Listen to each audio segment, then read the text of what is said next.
Bonjour, bonjour à tous et bienvenue pour cette nouvelle webconférence organisée par la plateforme Plénara, plateforme d'expertise maladies rares.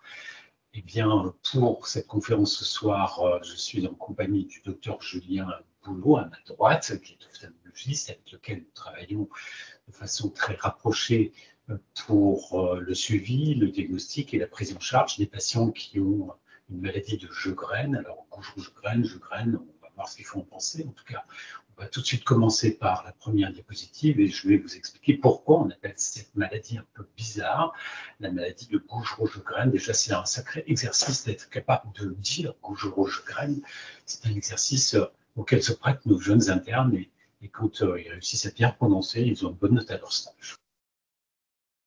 Alors, on va avancer, le clic c'est bon, donc voilà, 20 minutes, des questions-réponses, et on attend vos questions-réponses, et n'hésitez pas à poser vos questions directement dans le chat pour qu'on puisse anticiper et discuter à la fin. Voilà, on dit aujourd'hui que c'est la maladie de Sjögren, ce n'est plus le syndrome de Sjögren. Les associations de patients ont souhaité qu'on puisse mieux caractériser cette entité et plutôt parler de maladie que de syndrome, c'est une reconnaissance. Donc on va parler des aspects cliniques et de la prise en charge pour atteinte ophtalmologique.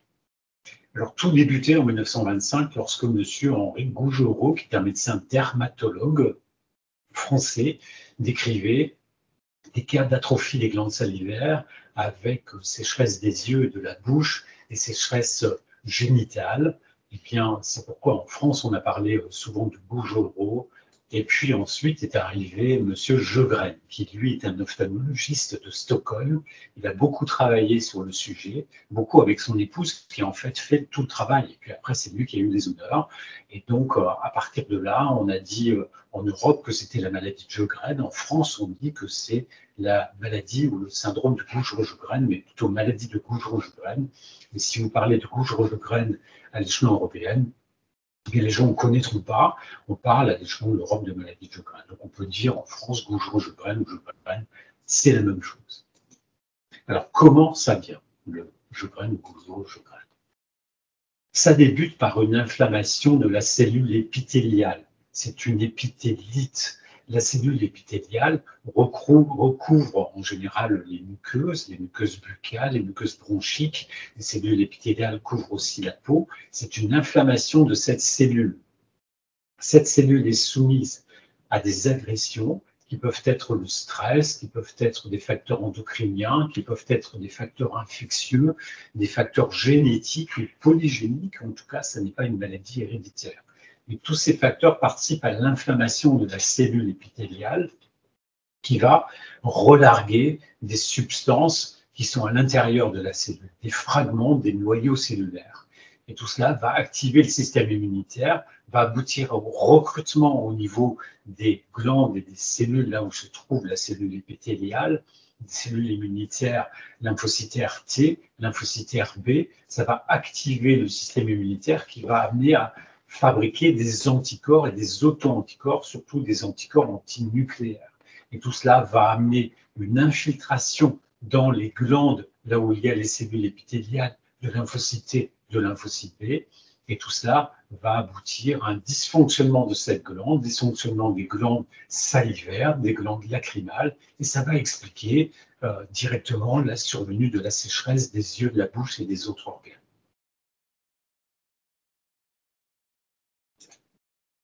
Quels sont les principaux symptômes?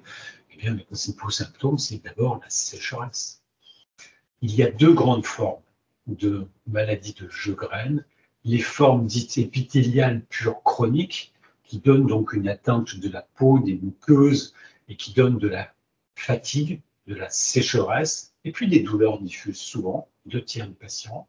Et 1 tiers des patients vont avoir une atteinte épithéliale et aussi extra-épithéliale, c'est-à-dire authentiquement parfois des atteintes articulaires, musculaires, neurologiques, périphériques, etc. On va en dire un petit mot. Mais le plus souvent, le syndrome de Sjögren ou la maladie de Sjögren se résume à une atteinte des cellules épithéliales, la sécheresse, la fatigue et des douleurs un peu diffuses.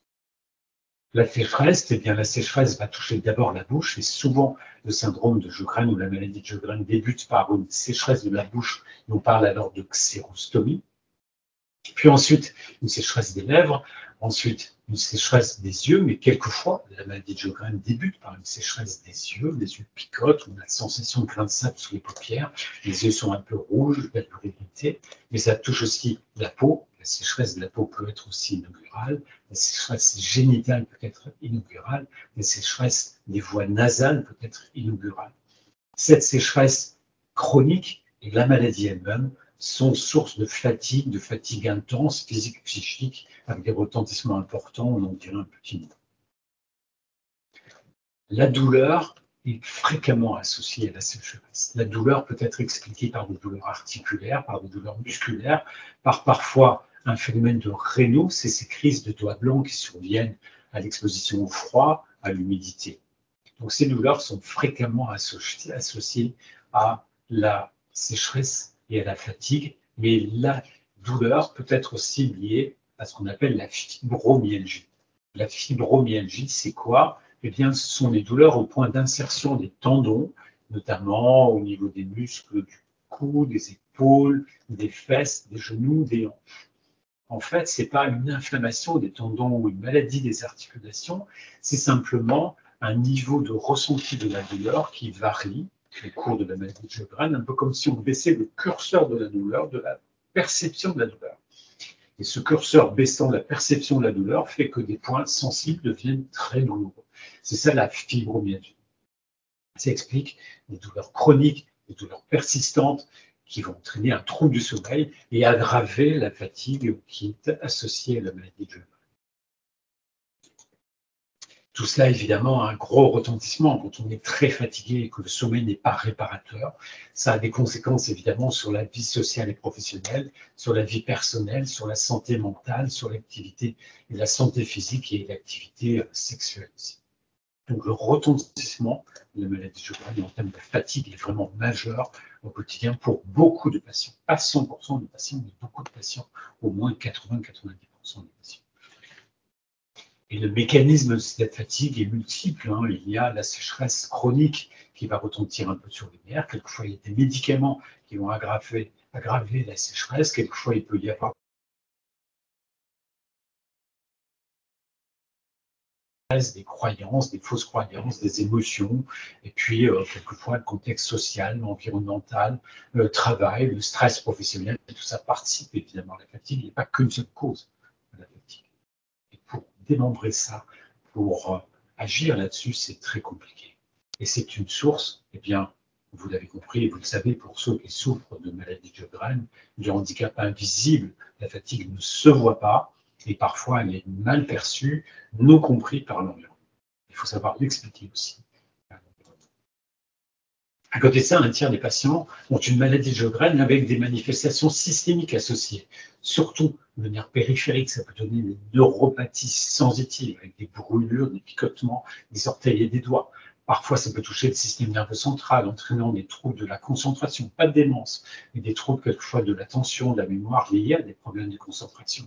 Parfois, ça peut toucher le poumon, avec de la bronchite, de la toux, quelquefois de la bronchiolite, l'inflammation des petites bronches, parfois authentiquement une pneumopathie interstitielle, c'est-à-dire une fibrose pulmonaire. Et parfois, ça peut toucher aussi les petits vaisseaux, donner des aspects de purpura, on parle alors de purpura vasculaire. Et parfois, certaines maladies de Sjögren se compliquent de lymphomes, ce sont en général des lymphomes peu agressifs, qu'on appelle indolents, qui touchent d'autres organes que les ganglions qui peuvent se trouver sur les muqueuses digestives ou au niveau du poumon, parfois un petit nodule comme ça. Donc c'est vrai qu'il y a un sous-risque de lymphome, mais il est modéré. C'est de lymphome qu'on va diagnostiquer facilement maintenant avec les examens qu'on appelle des examens de scintigraphie de type TEP, TEP scanner, et puis que l'on traite très très bien. Il y a parfois aussi, chez des patients atteints de maladie de Sjögren, un dysfonctionnement du système nerveux autonome. Le système nerveux autonome, c'est le système nerveux qu'on ne contrôle pas. Je contrôle ma main avec mon nerf, j'arrive à lever ma main, mettre la main sur la tête. Le système nerveux autonome, on ne le contrôle pas. C'est la fréquence cardiaque qui est dépendante des émotions, de l'environnement. Eh bien, ça contrôle aussi le fonctionnement de notre tube digestif, de notre pression artérielle. Et on peut avoir, lié à cet dysfonctionnement du système nerveux autonome, parfois des vertiges, des étourdissements, parfois l'intestin irritable, des palpitations, l'anxiété et parfois une authentique dépression liée à ce dérèglement du système nerveux autonome. Et aujourd'hui, on ne sait pas contrôler le système nerveux autonome. Il n'y a pas de médicaments vraiment qui arrivent à contrôler le système nerveux autonome, d'où des thérapies complémentaires ou des interventions non pharmacologiques. J'en dirai un petit peu. Quelle est la population concernée par la maladie de Sjögren? Eh bien, on sait qu'il y a au centre la maladie primitive, elle est isolée, c'est la maladie de Sjögren. Quelquefois, cette maladie de Sjögren est associée à d'autres maladies qu'on appelle soit des connectivites, comme le lupus, la sclérodermie, ou alors des rhumatismes inflammatoires. Et la première source de cause secondaire de maladie de Sjögren, c'est la polyarthrite rhumatoïde. Et parfois, ce sont des maladies auto-immunes d'organes, comme les hépatites auto-immunes, comme les cholangites primitives, comme la sclérose en plaques, quelquefois, qui peut aussi donner une maladie de Sjögren. Mais la maladie de Sjögren n'est pas un risque de sclérose en plaques. Attention, je le dis. Alors, combien de patients sont concernés? En France, une étude toute récente publiée le mois dernier a montré sur les données de la Caisse primaire d'assurance maladie, les données du SNDS, que la prévalence de la maladie de Sjögren est de 3,2 pour 10 000 habitants. Donc, c'est bien une maladie rare en France. Alors, en Europe, ça fait beaucoup de monde. En Europe, ça peut faire de 150 à 300 000 personnes. Donc, c'est vraiment une maladie à l'échelon d'Europe qui est fréquente, mais qui reste rare selon la définition que nous avons en France, de moins de 5 pour 10 000 dans la population générale. Dans 90% des cas, ce sont des femmes. Les femmes sont plus exposées aux maladies auto-immunes que les hommes, sans doute par des facteurs hormonaux probablement. L'âge moyen du diagnostic du syndrome de Sjögren, c'est 50 ans, mais il y a un pic aussi entre 20 et 30 ans. Il y en a quelques cas, même de l'enfant, mais il y a dans tous les cas un retard diagnostique parce que les symptômes sont assez communs et finalement assez banals dans la population générale. Les yeux qui piquent, la bouche un peu sèche, tout le monde n'a pas une maladie de Sjögren. Il y a parfois simplement un médicament inducteur, une prise de psychotrope qui donne la bouche sèche, ou bien ne serait-ce que parler beaucoup, là, je prendrais bien un verre d'eau, personne n'a un verre d'eau, là, vous êtes sûr en plein avion, bon, de toute façon, alors, mais voilà, ou le stress, l'émotion, ça donne aussi la bouche très sèche. Comment on a posé le diagnostic? Ceux qui ont la maladie de Sjögren le savent très bien. Pour poser le diagnostic, eh bien, on explore la sécheresse des yeux, on vous en parlera, donc je n'insiste pas. On explore aussi la sécheresse de la bouche par un débit salivaire, tout simplement. On prend la salive qui arrive dans la bouche pendant 15 minutes, on la crache dans un tube et on mesure le volume.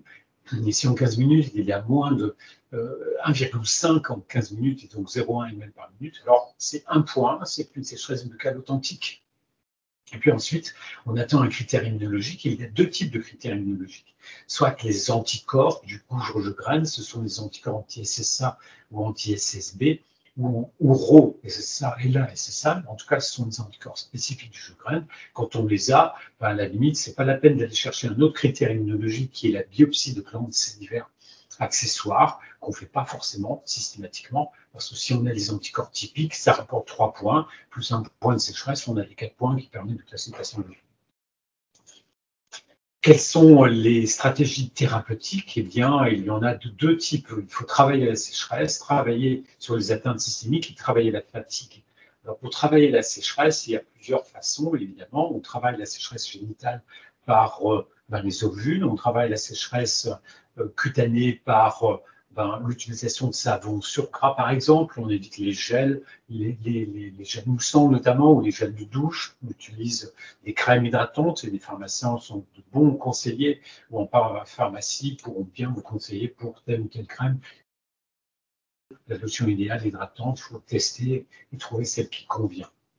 Pour ce qui concerne la sécheresse de la bouche, nous avons les recommandations du PNDS, du protocole national de diagnostic et de soins. La sécheresse de la bouche, ça nécessite tout d'abord une hygiène buccale.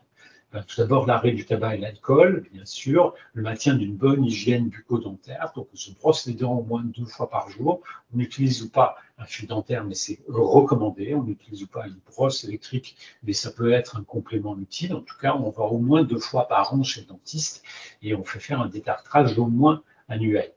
On s'hydrate de façon correcte. Le premier traitement de la sécheresse buccale, comme je vous le disais, si j'avais un verre d'eau, ça m'aiderait. Toujours pas de verre d'eau, bon, on y pensera la prochaine fois. Eh bien, c'est boire régulièrement. Et tous ceux qui ont une maladie de Sjögren ont la petite bouteille à portée de main, en fait. Et ça peut suffire. Hein. Il faut traiter les caries, les complications dentaires si besoin, et puis bien sûr, éliminer tous les médicaments qui pourraient être un facteur aggravant de la sécheresse buccale, notamment les psychotropes. Ensuite, eh bien, on peut stimuler la salive de façon non pharmacologique, par exemple, avoir un petit bonbon sans sucre. Par exemple, avoir ne serait-ce qu'un corps étranger, un petit bouton. J'ai une patiente qui avait un petit bouton dans la bouche, ben, ça stimule les sécrétions salivaires résiduelles. Ou alors boire un petit peu d'eau citronnée, par exemple, ça fait décharger un petit peu la salive. Les substituts salivaires, évidemment, après, sont utiles, mais ils ne sont pas toujours très appréciés par tous les patients. Mais ça peut être un petit spray buccal qui, de temps en temps, rafraîchit un peu la bouche. Et puis, si besoin, et en fonction de la sévérité, si la sécheresse de la bouche est plus sévère ou très sévère, on peut utiliser des médicaments de façon progressive. Le médicament qui est le sialagogue de première ligne, c'est le sulfarlem. Parfois, il peut donner une douleur au ventre. Alors, on n'aime pas toujours, mais quelquefois, il rend bien service. Après, c'est la pilocarpine, chloridane de pilocarpine, que l'on prescrit pour qu'il soit remboursé en préparation magistrale, en gélules, souvent de 4 mg.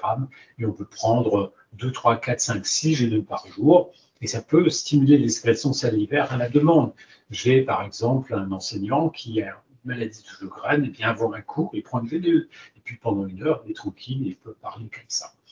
Les gouttières fluorées, quand c'est vraiment sévère, c'est utile.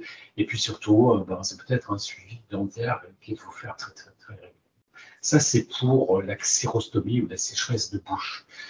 On peut compléter les problèmes de sécheresse buccale et surtout de poussée de parotidomégalie, parce qu'en fait, dans la maladie de Sjögren, il y a un épaississement de la salive. La salive perd ses qualités et sa quantité. Et le fait que la salive soit un peu épaissie, eh bien, elle se draine difficilement des glandes. Et on a deux principales glandes qui sont les glandes parotides qui sont derrière la mâchoire. On a deux sous-maxillaires qui sont derrière, ici la mandibule en dessous. Puis on a deux sublinguales qui sont en dessous de la langue. Parfois, on peut avoir un gonflement des glandes parotides tout simplement parce que la salive ne s'élimine pas bien de la glande comme elle est épaisse. Ça forme des kystes et la glande se dilate et fait mal. Eh bien, il faut la masser tel qu'on vous le fait voir là. On a fait un petit tutoriel en bas à droite, vous pouvez retrouver sur Internet, effet Dozer, tutoriel massage des glandes parotides. On prend deux doigts, on va passer de bas en haut. Ici, pour prendre la glande parotide de bas, on va derrière la glande, derrière la mâchoire et on pousse les doigts vers l'avant. Et en fait, si vous faites ça, ça me donne plein de salive. Ça, alors, c'est magique. J'ai retrouvé de la salive pour parler.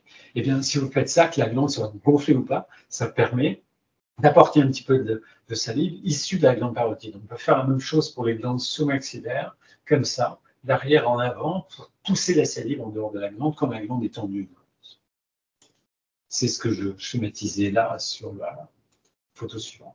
Pour la sécheresse des yeux, je passe, nous en parlerons tout à l'heure, mais nous avons aussi des données de PNDS. Pour la sécheresse vaginale et de la peau, j'en ai parlé. Et puis après, on a des médicaments. Parfois, il faut bien ajouter des médicaments parce qu'il y a des douleurs articulaires, parce qu'il y a des atteintes d'organes.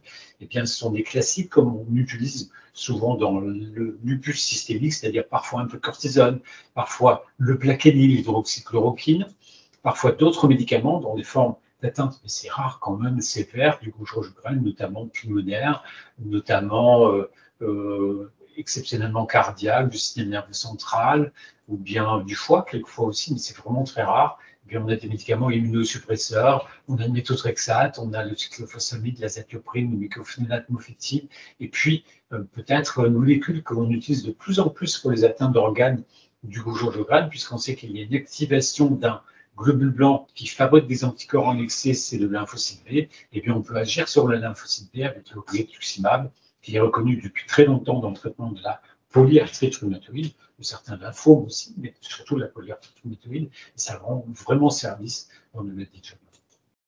Et puis, dans tous les cas, il faut associer tout ce qui peut permettre de gérer la fatigue, gérer le stress, améliorer la qualité de vie, c'est-à-dire avoir une vie saine, bien dormir, avoir une atmosphère feutrée, agréable, calme et sombre, avoir une activité physique adaptée, avoir une diététique adaptée, et puis privilégier les thérapies de détente, de relaxation, que ce soit le yoga, le tai chi, que ce soit la sophrologie, l'hypnose, En fait, il faut trouver sa petite bulle dans laquelle on se sent bien, dans laquelle on peut se réfugier pour se régénérer.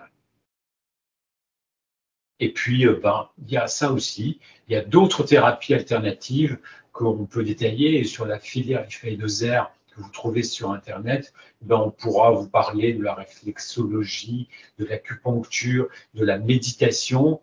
Tout ça, c'est des thérapies complémentaires vraiment utiles quand on a une maladie de Sjögren et toute maladie chronique. Et puis enfin, l'éducation thérapeutique du patient, parce qu'il faut savoir développer la capacité d'auto-soin et la capacité d'adaptation des patients pour qu'ils soient vraiment des partenaires de soins.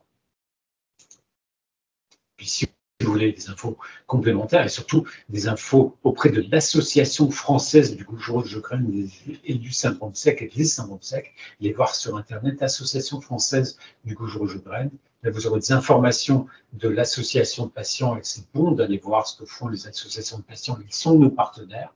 J'espère qu'ils sont connectés ce soir. La filière FA2R des maladies auto-immunes, vous aurez aussi plein d'informations. Et surtout, pour votre médecin, vous avez un référentiel qui est le PNDS qu'on peut trouver sur Internet où il y a tout ce qu'il faut savoir pour prendre en charge un patient qui a une maladie. Alors, on va continuer maintenant par l'œil. Je dirais que finalement, la prise en charge ophtalmologique, il y a déjà beaucoup de choses qui ont été dites par le professeur H. là, donc des choses qui sont appliquées pour la partie ophtalmologique.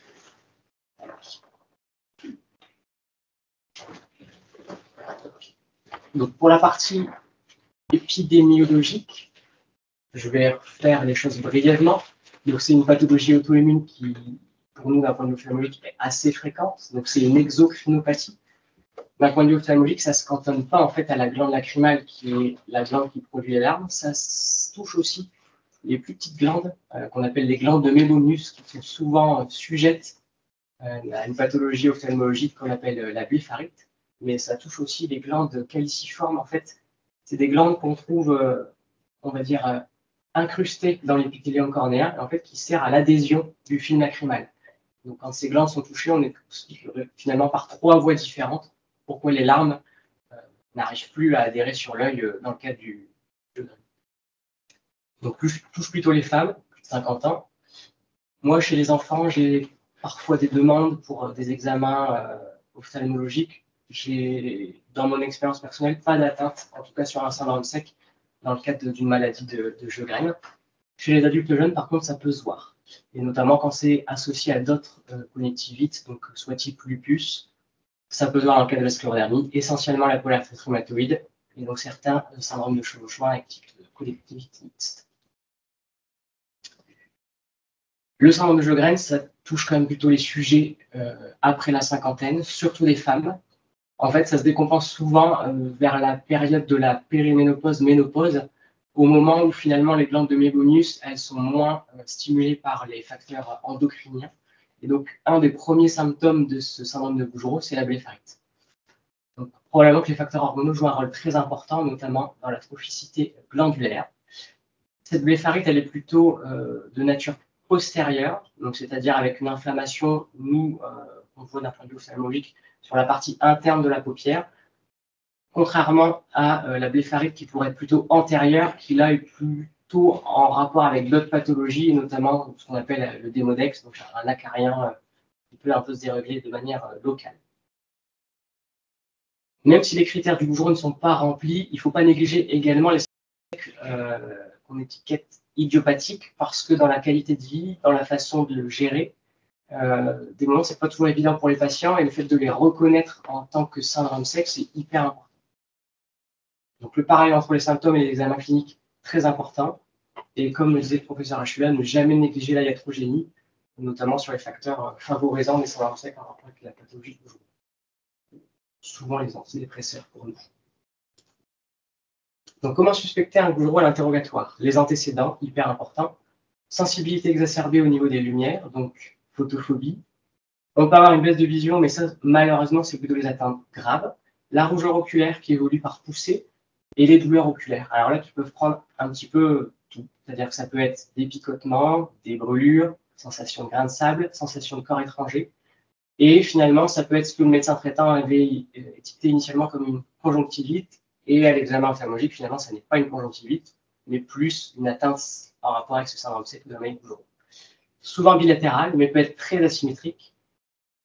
Il faut savoir rechercher donc la sécheresse d'une autre muqueuse, donc la bouche, la peau, les muqueuses génitales. Et il faut se méfier en fait des décompensations de syndrome sec, notamment après les chirurgies oculaires ou palpébrales, notamment sur l'instillation des traitements locaux, donc chez les patients qui ont un glaucome, qui prennent des hypotonisants. Il faut se méfier chez ces patients d'une décompensation du syndrome sec. Et la dernière chose, c'est les patients qui étaient porteurs de lentilles depuis assez longtemps, qui, vers l'âge de la ménopause, périménopause, en fait, ne supportent plus du tout leurs lentilles. Ça peut être aussi des signes en faveur d'une sécheresse quantitative en rapport avec un goût. Donc, le syndrome sec, ce que ressent le patient, donc c'est toujours assez varié, pas toujours corrélé avec l'atteinte au niveau ophtalmologique. Donc, c'est ce que je disais, picotement, brûlure, larmoiement, éblouissement, baisse de vision, ça c'est ce qui fera plutôt le pronostic de l'atteinte, flou visuel très fréquent. Et en fait, quand on pousse un petit peu l'interrogatoire, c'est souvent un flou visuel qui est transitoire, où après 3-4 clignements, en fait, le patient arrive à remettre un film lipidique et du coup des larmes, et ça améliore sa qualité visuelle. Le clignement augmenté aussi à demander, puisqu'après on peut évoluer même sur ce qu'on appelle un blépharospasme, qui est secondaire et qui a une thérapeutique particulière. Donc, blépharospasme, en fait, c'est un clignement qui est involontaire, réflexe, et qui est souvent est très invalidant pour les patients. Donc, pathologie avec une forte composante clinique, un peu psychologique, c'est très bien ce que le professeur Achula disait, et retentissement, bien sûr, important sur la qualité de vie. Donc, nous, ce qu'on voit avec notre examen clinique, donc là, ici, je vous montre une belle lampe à fente, on peut avoir notamment un service, qui est en fait un microscope, tout simplement. Parfois, en fait, on ne peut rien voir. C'est-à-dire que le patient peut être très symptomatique, on l'examine, et puis, on est un petit peu décontenancé par le fait que l'examen ophtalmologique est assez pauvre. Première étape dans ce cas-là, c'est quand même de rassurer le patient, de lui dire qu'il n'y a pas d'atteinte grave au niveau de ses yeux, et déjà, on repart sur des bases beaucoup plus positives pour lui. On peut tomber sur une atteinte minime avec une rupture du film lacrymal, donc ce qu'on appelle le break-up time diminué quand on met notre colorant à la fluorescéine. On peut avoir une atteinte conjonctivale et cornéenne modérée à sévère, et là, en fait, dès l'instant qu'on touche à la cornée, on arrive dans des facteurs pronostiques plus ou moins péjoratifs. Donc, ce que je disais, l'atteinte cornéenne qui fait le pronostic, et l'hyposécrétion qui sera recherchée via le test de Schirmer. Donc, moins de 5 mm en 5 minutes. Globalement, en fait, les gouges rouges de graines, moi, je trouve qu'il n'y a pas de larmes du tout, presque, qui remontent sur les bandelettes de Schirmer. Donc, c'est presque zéro. Ça, c'est le petit piège, c'est de bien vérifier que le patient n'a pas eu un test après instillation d'une larme artificielle ou d'un anesthésique local, ou en tout cas d'un collier qui pourrait fausser l'interprétation du test de Schirmer. Donc, l'atteinte la plus fréquente, c'est cette fameuse blépharoconjonctivite qui correspond en fait à une inflammation, alors pas ici de l'œil à proprement parler, mais vraiment ici, donc du bord libre de la paupière, en arrière de la rangée de cils. En fait, à ce niveau-là, on a ce qu'on appelle les glandes de Mébomus qui sécrètent une graisse.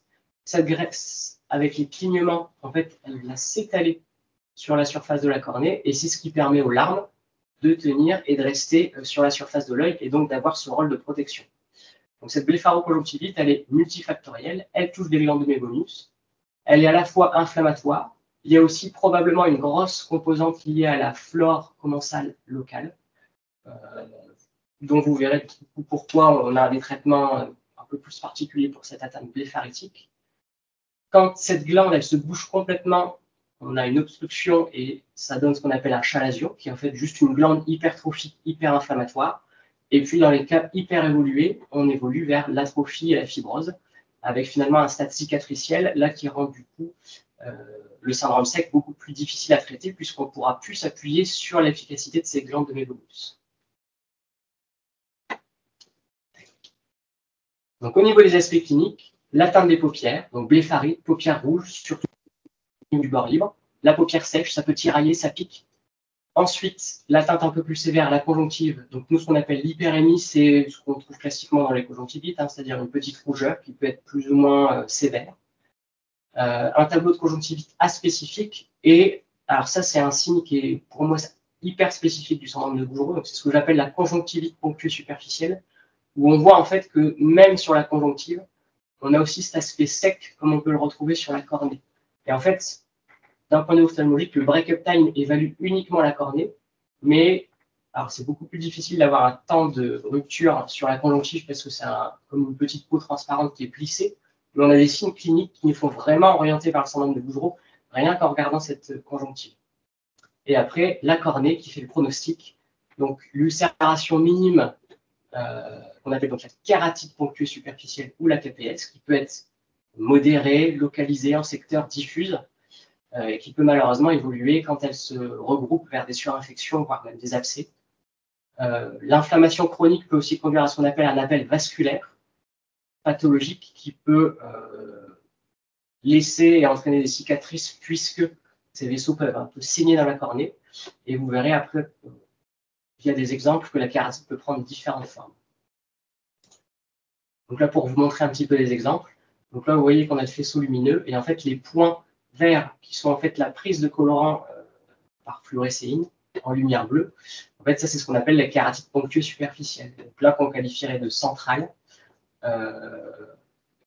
et plutôt diffuse. Donc là, vous avez la même chose avec une lumière bleue qui est beaucoup plus diffuse. Donc on voit que la kératite, elle est globalement assez diffuse sur la cornée.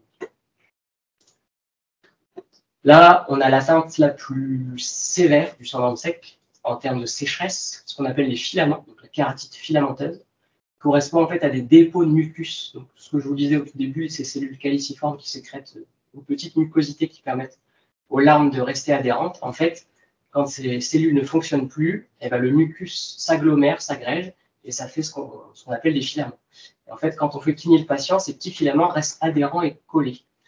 Donc ça, quand on voit ça cliniquement, ça définit un stade 4 sur la classification d'Oxford, qui est notre classification pour coter les syndromes secs, et qui définit donc l'atteinte la plus sévère d'un syndrome sec. Là, vous voyez, en fait, on a la même chose avec une lumière blanche. Les petites lignes qui correspondent finalement à des filaments et à des stries.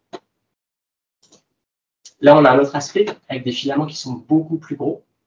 Et vous voyez finalement, entre chaque filament, la cornée apparaît saine, mais pas vraiment le cas puisque la fluorescine en fait ne prend même plus sur cette cornée, ça veut dire qu'elle s'évapore tout de suite dès l'instant qu'on la met.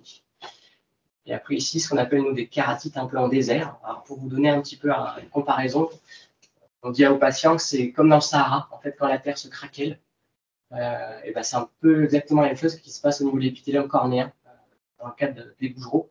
Et ça rend des atteintes très très très typiques.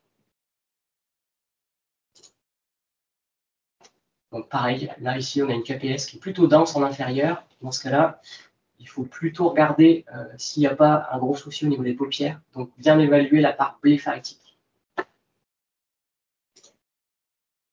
Donc évaluer le retentissement de l'atteinte oculaire. Donc grader la douleur, la qualité de vie et la photophobie, très important. Évaluer la qualité du clignement, ça c'est hyper important, notamment avec pas mal de patients dans leur vie professionnelle qui sont devant un ordinateur. En fait, le travail devant écran diminue déjà de manière un peu physiologique le clignement naturel. C'est pas bien. Et chez les patients qui ont un syndrome de Bouguereau, le fait de diminuer son clignement de manière involontaire, ça favorise encore plus l'atteinte ophtalmologique. Et dans ce cas-là, les petites astuces à préconiser à son patient, c'est de dire, voilà, tous les soirs, tous les matins, devant votre glace, vous prenez 2-3 minutes et vous faites des clignements volontaires pour essayer de faire une rééducation au clignement. Le score OSDI, qui est utilisé pour les études, pas trop en pratique. On utilise plus la classification Oxford, qui est clinique, qui permet de coter le syndrome sec. Et bien sûr, évaluer la corrélation entre l'atteinte décrite et ce que nous, on peut examiner en infrafonte. Alors, le traitement, la partie finalement la plus complexe, mais intéressante. Prise en charge de la blépharite. Ça, c'est systématique et hyper important pour la partie palpébrale.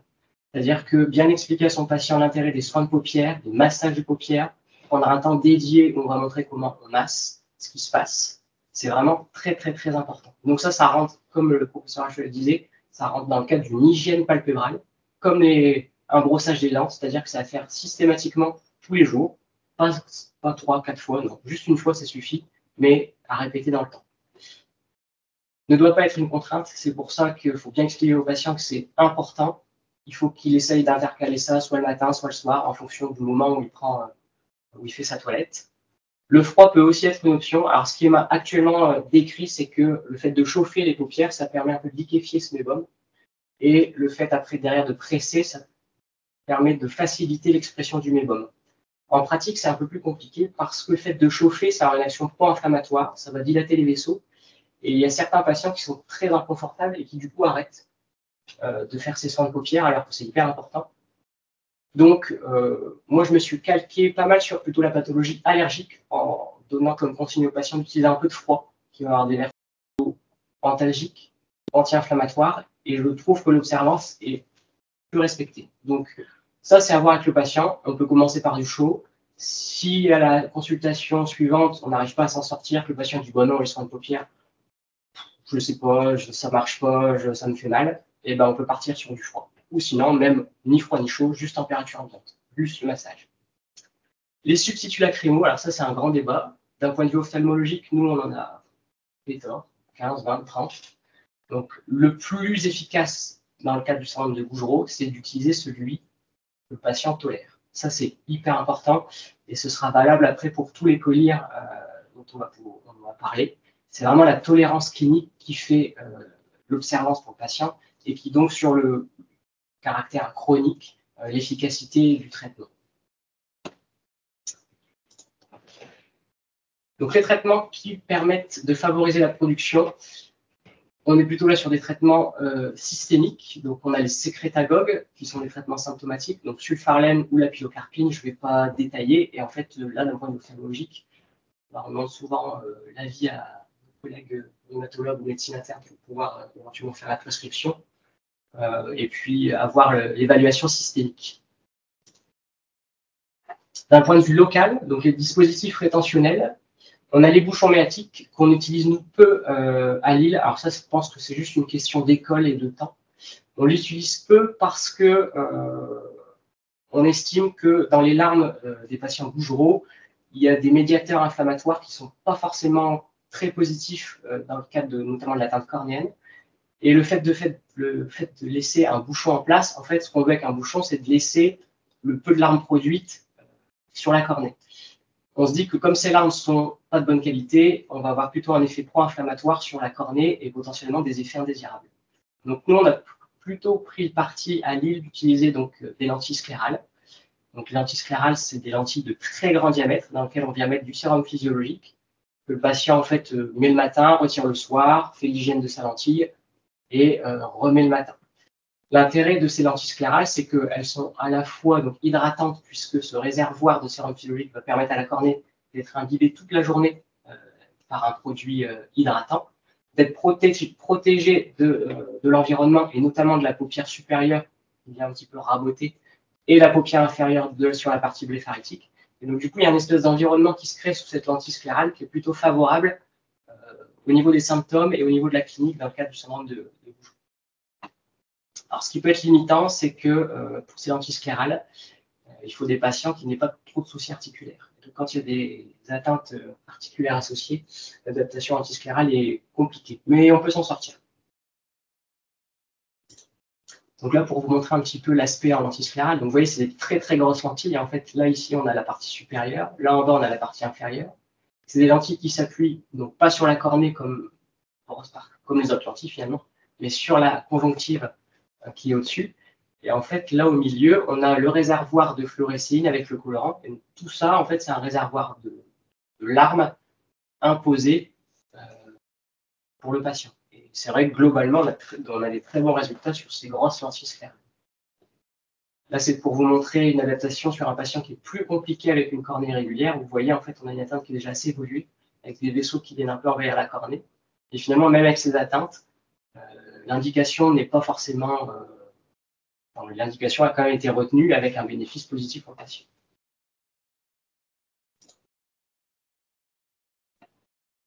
La base du traitement local, donc en dehors des soins de paupières et des larmes artificielles, c'est la corticothérapie locale. Donc, soit d'un point de vue ophtalmologique, on n'a pas accès à beaucoup de traitements, contrairement aux larmes artificielles. Donc, si on a une atteinte qui est plutôt modérée, voire minime, on va utiliser un corticoïde doux, donc c'est l'hydrocortisone qu'on appelle Softacorp, qui peut être utilisé en traitement de fond puisqu'il n'aura pas les effets indésirables de pénétration intraoculaire et donc notamment le risque de cataracte ou d'hypertonie, plus ou moins évolution vers le glaucome. Malheureusement, le remboursement n'est pas complet par la sécurité sociale. Donc, il y a certains patients qui sont un petit peu embêtés et qui nous demandent si on ne peut pas passer sur un traitement moins coûteux. Dans ce cas-là, on peut leur proposer le Flucon, qui est de la fluorométholone, sauf que ce corticoïde, en fait, l'excipient, c'est du BAC. Et donc, le BAC, c'est un conservateur, donc, qui peut potentiellement aggraver la kératite. Donc, en fait, on soigne quelque chose en aggravant pour surveiller son patient. Et après, je pense que j'ai dit un peu trop vite. Et après, donc oui, dans les atteintes vraiment sévères avec pronostic engagé, on a des corticoïdes forts. Donc là, ça repose sur la dexaméthasone. Attention, en ophtalmologie, on a beaucoup d'antibiocorticoïdes. Là, dans le cadre du syndrome de Maïs-Bougereau, on n'a pas besoin de l'action antibiotique qui peut aussi avoir une capacité décapante sur la cornée. Donc, on utilise le plus possible de la dexaméthasone sans antibiotiques associés. Et les traitements de fond par voie locale. Donc ça, c'est ce qui marche le mieux à mon sens. Donc, en première intention, on va partir sur de la cyclosporine. Ce qui est actuellement compliqué sur la cyclosporine locale, c'est les soucis de remboursement et les autorisations de mise sur le marché, puisque nous avions dit qu'Hervis qui a perdu son remboursement par la sécurité sociale, donc qui est devenu payant avec un coût pour le patient qui n'est vraiment pas négligeable. Malheureusement, on est obligé de faire parfois des petits détournements vers la spécialité qui est identique, qu'on appelle le Vercasia, qui a l'AMM dans les kératoconjonctivites vernales, qui est une forme d'allergie de l'enfant, qui en fait est exactement la même chose que l'Icardis. Malheureusement, du coup, les deux n'ont pas l'AMM dans le syndrome sec, et encore moins du coup dans le syndrome sec lié à la maladie. Cette cyclosporine est plutôt bien tolérée. En termes d'excipient, on est dans une émulsion cationique, donc on n'a pas trop de problèmes de tolérance. En termes de posologie, on peut aller de 1 à 4 gouttes par jour. Si les 4 gouttes par jour, c'est compliqué à mettre, on peut dire au patient d'en mettre 2 matins, 2 le soir. Voilà, ça permet de simplifier un peu le schéma thérapeutique. Et après, si malheureusement cette cyclosporine ne suffit pas, on est obligé de passer sur des cyclosporines plus dosées. Mais là, c'est à votre ophtalmologiste d'en faire la demande auprès de la NSM via un accès compassionnel. Et donc, c'est ce qu'on appelle le cyclographe, qui est une cyclosporine 2%. Si malheureusement ces thérapeutiques-là n'ont pas été assez efficaces, on peut s'orienter vers du tacrolimus aussi en collier, qui se délivre de la même façon via un accès compassionnel et une demande à la NSM, et donc une rétrocession en pharmacie hospitalière. Il faut juste faire attention, c'est que ce tacrolimus est aussi dans du BAC. Donc, sur la tolérance cornéenne, il faudra être vigilant. Et en fait, ce n'est pas étonnant d'avoir des patients qui, au bout d'une semaine de traitement, ne supportent pas l'un. Donc, on est obligé de passer assez rapidement sur l'autre. Et alors, fait bizarre, ça peut être aussi l'inverse. Donc ça, on en revient aux larmes artificielles. Il faut trouver aussi même la thérapeutique de fond qui convient le mieux aux patients. Et en dernier recours, on a les séromatologues qui sont sur l'île un petit peu compliqués à avoir puisque ça nécessite beaucoup de ressources d'un point de vue pharmacie. Et donc, on a une file active de patients où, là, sur l'île, on ne peut pas aller au-delà.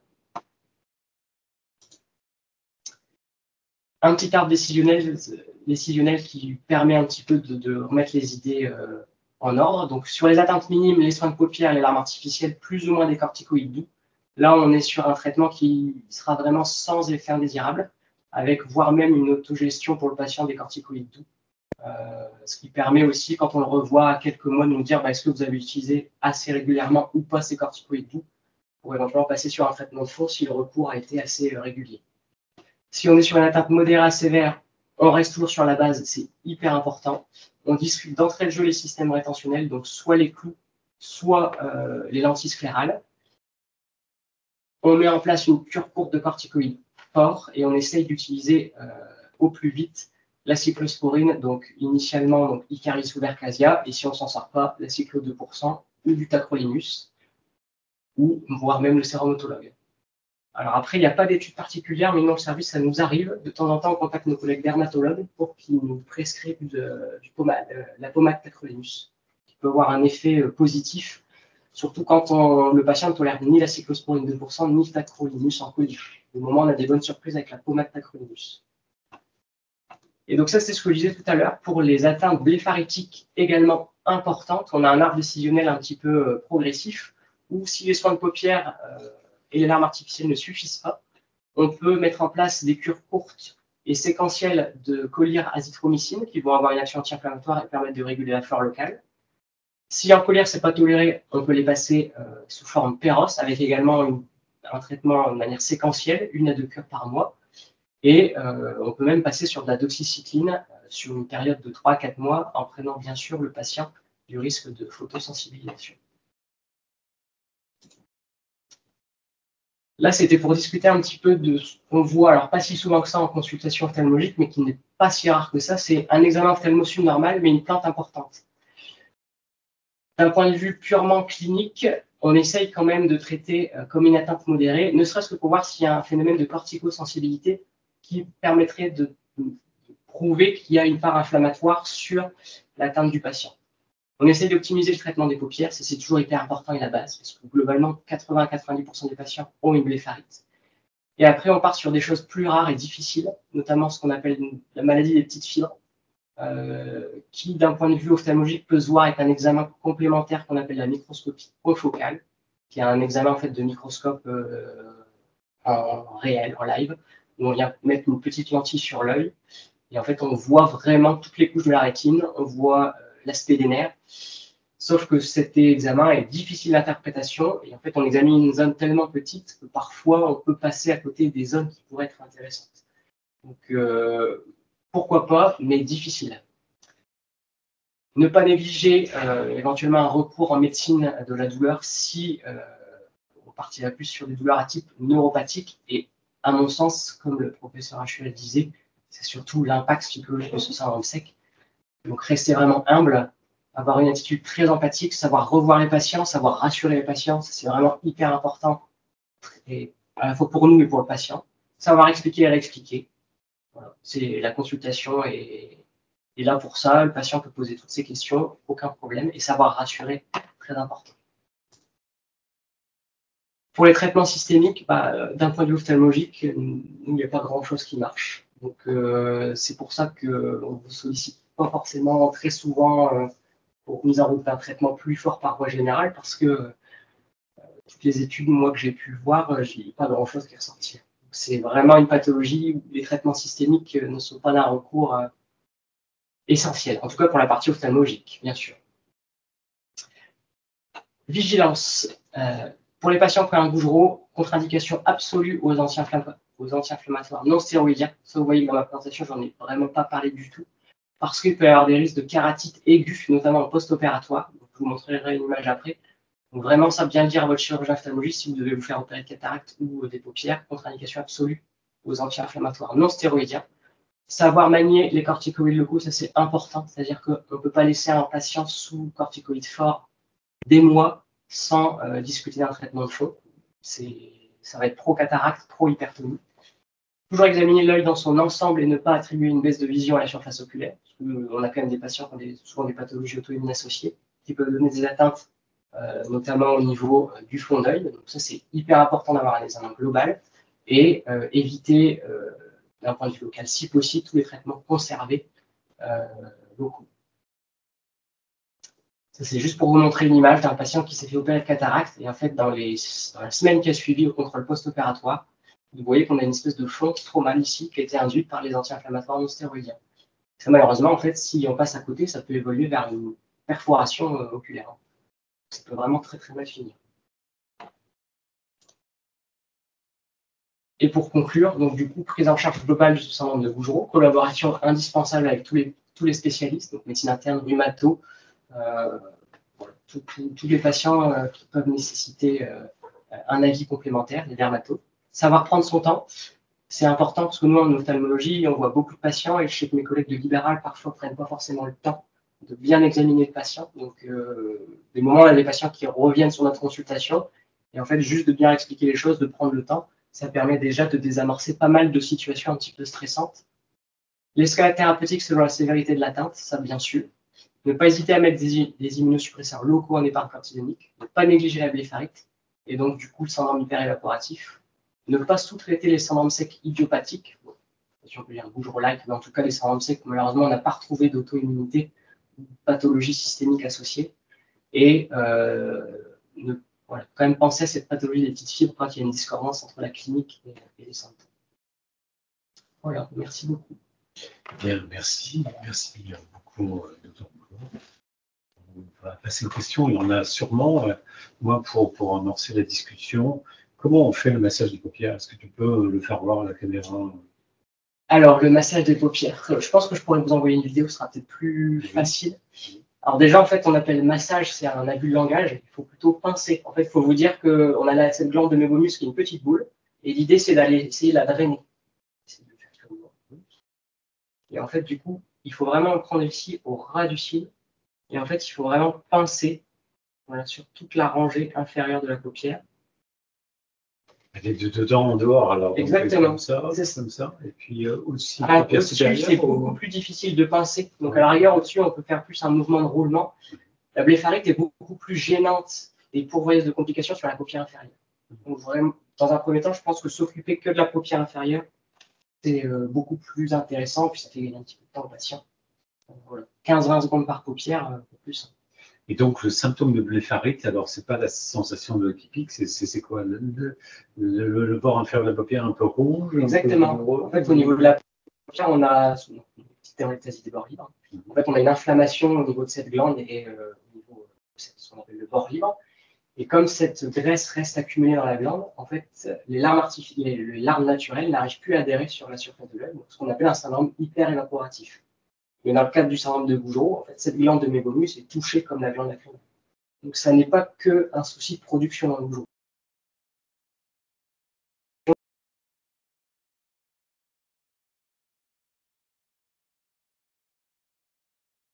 patients qui ne supportent pas la cyclosporine en disant ça pique trop. Est-ce que c'est lié à un excipient qui est dedans ou il n'y a pas de conservateur? Tu disais dans la version cyclosporine, il n'y a pas de bac. Pourtant, c'est pas bien supporté. Oui. Alors, en fait, ce qu'il faut se dire et expliquer aux patients, c'est que quand on les voit en consultation, ils ont cette atteinte un peu de kératite du désert. Donc, du coup, les collyres, en fait, pénètrent très bien à travers la cornée.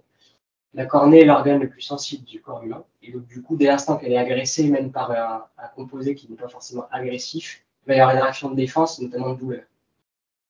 Le fait de mettre les collyres au frais, ça va permettre d'avoir une petite action antalgique et d'améliorer la tolérance de l'instillation de la cyclosporine. On peut éventuellement préparer le terrain en mettant une larme artificielle quelques minutes avant, bien fraîche aussi.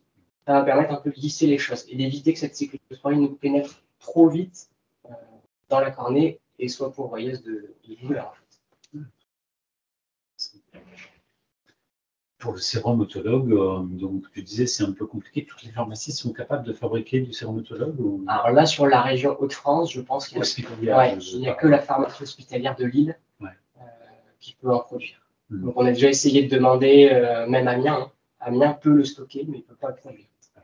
Donc, en fait, donc le patient vient à l'hôpital, on prend son sang, on sépare les globules rouges du plasma. C'est ça, exactement. Le sérum, en fait, au clair. C'est ça, exactement. On met en bouteille et puis c'est des... C'est ça, c'est ça. Tout à fait. Oui, je dois dire que quelques patients qui ont bénéficié sont très contents. Oui, ça marche souvent très très bien, hein. Mais c'est sa difficulté de production. Et puis par contre, on a certains patients où ça marche. Le patient doit aller tous les mois en pharmacie hospitalière ou moins que ça? Je pense qu'il doit retirer le collier tous les mois et on a un prélèvement du coup, parce qu'on tire du coup une quantité de sang qui est pas négligeable. Je pense qu'il y a une vingtaine de tubes de sang prélevés tous les 3 à 4 mois. Je vais passer une question concernant la vitamine A, la pommade ophtalmologique vitamine A. Alors la vitamine A classique, déjà actuellement il y a des soucis et des tensions d'approvisionnement, donc ça c'est une première chose. Moi la vitamine A, je suis pas très fan dans le sens où en fait elle va venir plaquer un petit peu tous les médiateurs inflammatoires sur la surface de la cornée parce qu'elle est très grasse. On va pas forcément avoir l'action cicatrisante. En fait d'ailleurs c'est pas ce qu'on veut dans le cadre du Gougerot, parce que dans le cadre du Gougerot on veut essayer d'améliorer l'inflammation. La vitamine A n'a pas vraiment de vertu anti-inflammatoire. Si les patients sont très contents le soir à mettre leur vitamine A, qu'ils passent une nuit correcte, pourquoi pas. La petite chose à dire, c'est que la vitamine A laisse beaucoup de dépôts aussi le matin. Donc, un des premiers gestes à faire le matin sera nettoyer du sérum physiologique pour enlever tous ces dépôts de vitamine A qui peuvent après coller sur l'œil et avoir des répercussions négatives. Donc, vitamine A, pourquoi pas, mais moi, je l'utilise pas trop. Alors, concernant les larmes artificielles, j'avais la notion qu'il y avait deux types de qualité de larmes. Bon, les larmes classiques, c'est-à-dire de l'eau. Oui. Et puis, les larmes à base d'acide hyaluronique et que ça pouvait être complémentaire. Qu'est-ce que tu en penses? Alors nous, quand on explique à nos patients les larmes artificielles, on nous les présente. Alors effectivement, actuellement, beaucoup, la base, c'est les acides hyaluroniques. Et puis après, chacune a une petite spécificité. Il y en a certaines qui vont ajouter un sucre, un priori anti-inflammatoire, d'autres qui vont ajouter notamment l'émulsion cationique qui va pouvoir pénétrer et se substituer au mébum, d'autres qui vont rapporter carrément de la graisse. Ce qu'il faut savoir, c'est qu'une larme artificielle, plus elle est aqueuse, moins elle va gêner la vision, ça c'est important. Par contre, elle ne va pas rester longtemps à la surface de l'œil. Donc c'est des gens qui vont devoir mettre plus souvent des larmes artificielles. À l'inverse, une larme artificielle qui va être plutôt grasse va rester plus longtemps sur l'œil, mais va flouter la vision de manière un peu plus longue. C'est aux patients de choisir. Il n'y a pas de bonne larme ni de mauvaise larme. Et les sprays palpébro, est-ce que ça a une place? Moi, j'en utilise pas dans ma pratique quotidienne. J'avoue que j'essaie toujours de demander à mes patients s'ils n'ont pas des petites astuces supplémentaires. Ils ne m'ont jamais rapporté ce genre de choses. Alors après, des choses toutes bêtes, moi, dans les astuces, c'est les lunettes mises un peu au frigo pour avoir un peu l'action fraîche d'une chambre humide. Chez les opticiens, on peut prescrire des lunettes à chambre humide. Des lunettes pour couper les oignons peuvent avoir aussi un côté plusif puisqu'elles ne sont pas complètement étanches et isolées. Elles laissent quand même respirer.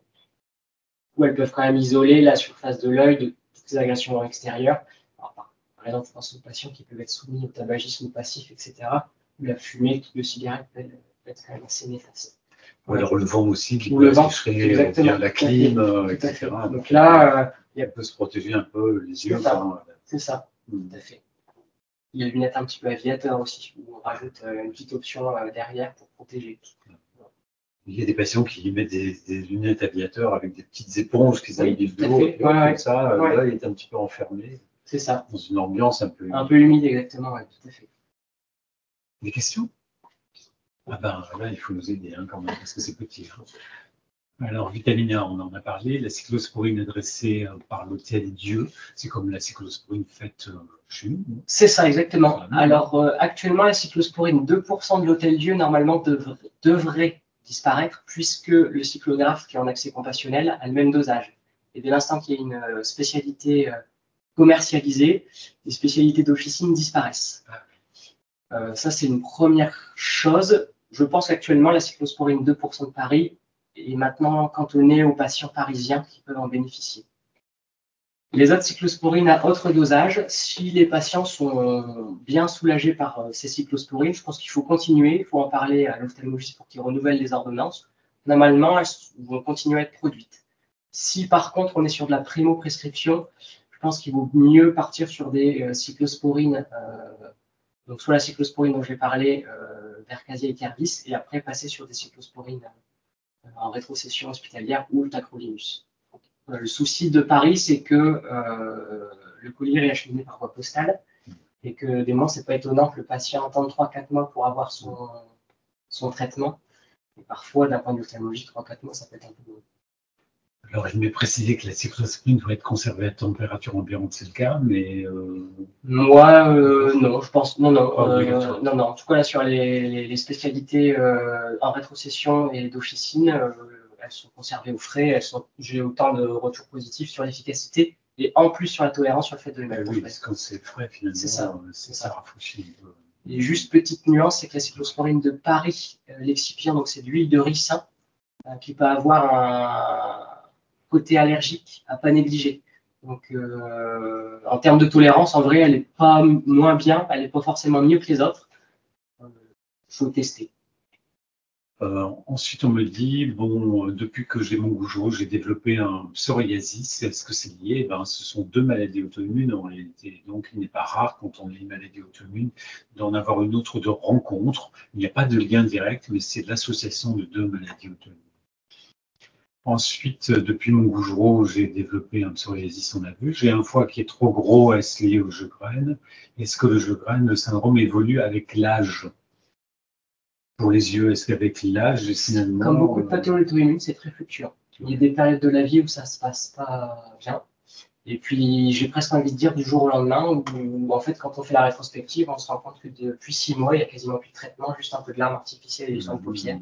Et du coup, on est très content. Donc, voilà. Oui, c'est mon expérience aussi, tant pour la sécheresse buccale que pour la sécheresse oculaire. Il y a des patients qui disaient, oh, ben, les 6 derniers mois, c'était terrible, et puis ben, les 6 autres mois, ça a été bien, et je ne sais pas pourquoi. Bon, ça peut être fluctuant, les saisons, l'ambiance, le stress, les émotions, tout ça, ça peut jouer, évidemment, bien sûr. Alors, le foie trop gros, ben, parfois, la maladie de Sjögren s'associe à une atteinte hépatique auto-immune, un peu comme le psoriasis, la glande thyroïde, et ça peut quelquefois être une association à une atteinte auto-immune du foie. J'ai la cyclo à 0,05, un mois d'attente. Bon, c'est un témoignage, évidemment. Donc, c'est mieux que 3 mois, mais c'est un mois d'attente. Rien du tout, ça ne m'est expliqué. On ne prescrit pas. Par mon ophtalmo libéral, doit-on demander nous-mêmes des examens spécifiques?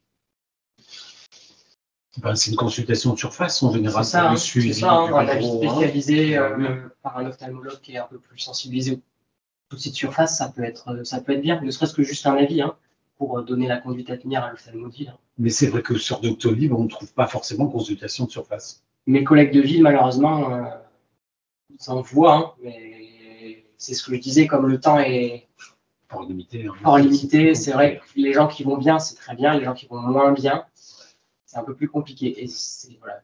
Déjà, le fait de tomber toujours sur le même ophtalmologue et qu'il y a un contrôle régulier, c'est quand même plutôt positif. Alors, atteinte de Gougerot, SAPL, j'ai déclaré une surdité brusque unilatérale, évolutive, et toujours inexpliquée. 5 ans plus tard, peut-il y avoir un lien avec le Gougerot? Eh bien, les surdités peuvent être auto-immunes, elles sont en général brutales, elles peuvent être unies ou bilatérales, elles peuvent être auto-immunes et ça peut être une pathologie de rencontre.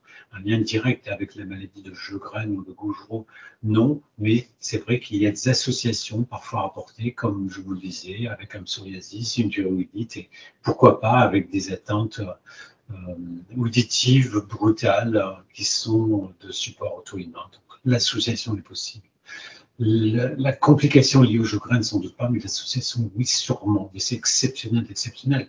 Comme c'est aussi exceptionnel que la maladie de Sjögren fasse perdre la vue ou abaisse la vue quand il y a une inflammation type de kératite ou une cicatrice, quand il y a une association, une atteinte plus postérieure, mais habituellement non. Non, c'est souvent associé à d'autres pathologies. Les risques ophtalmologiques du plaquenil. Alors, certains patients qui ont un Gougeron ont du plaquenil. C'est vrai qu'il y a des risques, mais pas sur la cornée, plutôt sur la rétine. Alors, sur la cornée, ça peut donner ce qu'on appelle la cornée verticillée. Absolument. Comme la cordarone, qui est souvent sans retentissement sur l'acuité visuelle, qui nous fait dire qu'il y a... des pots, quoi, des médicaments sur la cornée. Qui nous fait juste dire que le traitement est bien pris. Après, sur l'atteinte maculaire, donc ce qu'on appelle nous la parafoveolopathie par un terme technique, en fait, c'est une atteinte très centrale qui survient souvent après au moins 5 ans de traitement par plaquenil et qui du coup se dépiste de manière annuelle une fois ces 5 ans passés, puisqu'elle est en rapport avec la dose cumulée de plaquenil. Mais avec les examens, on le dépiste tout. Maintenant, les examens OCT... Oui, un champ visuel central et l'OCT, maintenant le dépistage se fait bien. Alors, au CHR, je ne vous ai jamais vu en ophtalmo. Pourquoi alors vous êtes pas là? Je suis là. Bon, après, l'atteinte ophtalmologique n'est pas toujours vraiment très, très handicapante. On a des Gougerot qui n'ont pas de syndrome sec en réalité. Pas de syndrome sec. On a des Gougerot qui prédominent sur la bouche, d'autres qui prédominent sur la peau. Parfois, l'atteinte ophtalmologique est peu gênante. J'ai beaucoup de patients qui me disent bon, non, les larmes artificielles, oui, de temps en temps, je cligne des yeux, mais c'est tout. Donc, en fait, il y a des degrés très, très variables. Tous les Gougerot n'ont pas besoin de voir un ophtalmologiste spécialisé sur la cornée. Alors là, ça devient difficile à lire parce que cela donne en fait sur l'écran. Quand pour une nuit sans assèchement de la bouche, quid d'une nuit sans assèchement de la bouche, bioxtria devenue inefficace? Ben oui, en fait, il faut aussi essayer d'avoir une atmosphère de chambre qui soit assez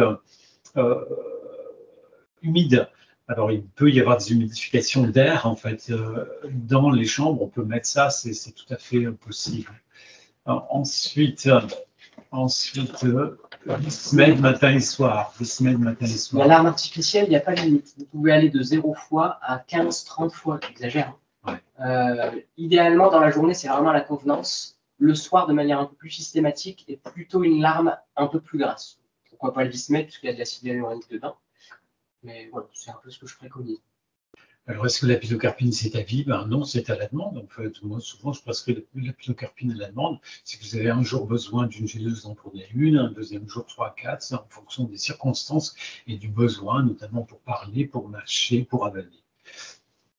Pancréatite aiguë sévère liée à l'hémurelle, quoi d'autre comme médicament? C'est vrai que l'hémurelle, exceptionnellement, peut donner des atteintes pancréatiques, mais on en a d'autres maintenant, des immunosuppresseurs, comme il faut des immunosuppresseurs, notamment le mycophénolate, mofetil, le méthotrexate, en fonction de l'indication de l'immunosuppresseur. Vercasia a changé ma vie. Alors, je ne sais pas ce que c'est le Vercasia. C'est de la cyclosporine. C'est la de première intention. D'accord. Donc, on peut lire. C'est l'icarice. Ah bah oui, hein. Quels sont les examens à faire annuellement? Le Gougerot joue-t-il sur les troubles du sommeil? Ah bah oui, le Gougerot joue sur les troubles du sommeil, on en a beaucoup parlé. Eh bien oui, c'est le stress, l'anxiété, les douleurs qui sont quotidiennes souvent, et puis la sécheresse chronique joue quand même sur le psychisme, peut entraîner de l'anxiété, de la dépression parfois, et donc entraîner des troubles de sommeil. Alors, est-ce qu'il faut faire un examen annuel quand on a, je sais pas, au minimum, quand on est gêné au niveau des yeux? Oui, c'est ça. Au moins une fois par an, une consultation de surface. L'atteinte ophtalmologique peut nécessiter même plus de rendez-vous. Pour les atteintes sévères, on peut avoir les patients 2 à 3 fois par mois, maintenant, sur les atteintes graves. Après, juste petite parenthèse, si les patients sont d'indication sur les lentilles sclérales, il faut savoir qu'une consultation lentille sclérale, c'est au minimum une demi-journée complète. Le temps de faire une adaptation, de voir comment la lentille se pose. Donc voilà, c'est vraiment une consultation assez longue. Très bien. On arrive au bout des questions. C'est un constat. Les pastilles sont très appréciées pour la sécheresse de la bouche. Oui, n'importe quoi, en fait. Des pastilles, des bonbons sans sucre, des chewing-gums sans sucre, des pastilles, quelles que soient les pastilles. Oui, chacun a ses petits trucs et ça peut rendre service, ça, incontestablement. Eh bien voilà, je crois que notre conférence sur la maladie de Sjögren se termine. Merci beaucoup, Dr Boulot. Merci à vous de nous avoir accompagnés pour cette soirée. Et si vous le souhaitez, eh bien, ce sera enregistré et ce sera sur le site de la plateforme d'expertise Plémara dans peu de temps. À très bientôt.